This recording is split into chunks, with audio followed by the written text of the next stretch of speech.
Bill Mueller had a solid career in Major League Baseball, playing in 11 seasons from 1996 to 2006. He played for 4 teams, but most notably with the Giants and Red Sox. In his career, he slashed .291 with a .373 on base and .425 slugging for a .797 OPS and 109 adjusted OPS. He also achieved nearly 25 WAR.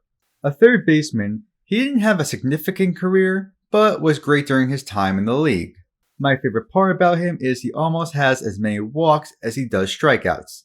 The best season of his career is without a doubt 2003. That year, he slashed .326 with a .398 on base and .540 slugging for 938 OPS and 140 adjusted OPS. Miller set career highs in every offensive category that season and placed 12th in MVP voting, the only season of his career he ever received MVP votes. His .326 batting average also led the American League, the only time he ever led the league in a statistic. Among all players in Major League Baseball, Miller was in the top 25 in OPS, adjusted OPS, and WAR. Pretty good season, right? Well, maybe not. Despite a terrific season statistically, Miller was not clutch at all, and if anything, cost his team wins.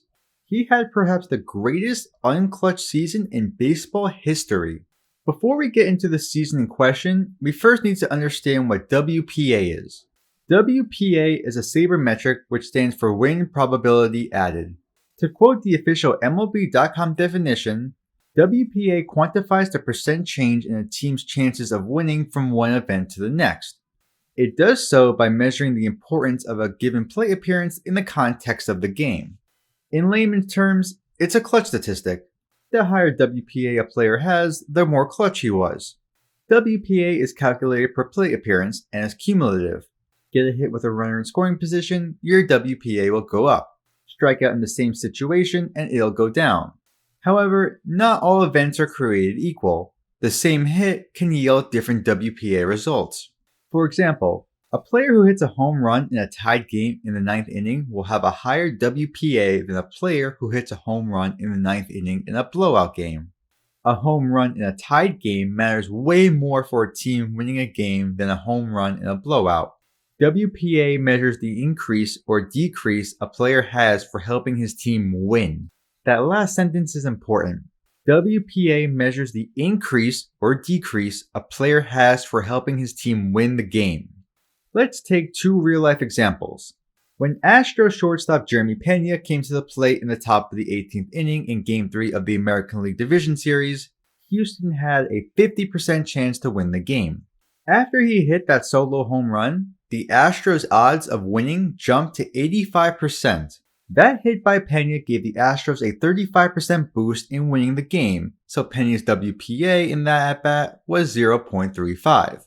This past July, Raimel Tapia of the Blue Jays hit an inside-the-park grand slam against the Red Sox, yet his WPA that at-bat was only worth 0.05, 7 times lower than that of Pena's. That's because the Blue Jays were already up many runs when Tapia hit that grand slam, and that hit, despite driving in 4 times as many runs, was not as important as Pena's, since Pena's came in a tied game in extra innings. Tapia's grand slam was in the 3rd inning, when the Blue Jays were already up 6-0. A hit or out recorded in a high leverage situation will yield a greater WPA change than a hit or out in a low leverage situation. You might be seeing where this is going. This is where Bill Mueller comes back into play. Despite an outstanding .938 OPS, 140 adjusted OPS, and 5.6 WAR, Mueller was worth negative 0.7 WPA. Miller's .938 OPS and 140 adjusted OPS are the record for highest amounts a player ever achieved in a non-shortened season to also have a negative WPA. How exactly does this happen? How does a player who was fantastic and by all means a top 25 hitter have an unclutched season? For that, we need to look at his plate appearances and understand another sabermetric, leverage index. As written on MLB.com, leverage index measures the importance of a particular event by quantifying the extent to which win probability could change on said event. As mentioned in the examples earlier in the video, not all events are created equal. Jeremy Pena's solo home run was worth 7 times as much WPA as Ramal Tapia's inside the park grand slam. Pena's at-bat had a higher leverage index than Tapia's, naturally because the Astros and Mariners were tied in extras, opposed to the Blue Jays being up several runs in the 6th inning. In high leverage situations, Miller was bad, really bad.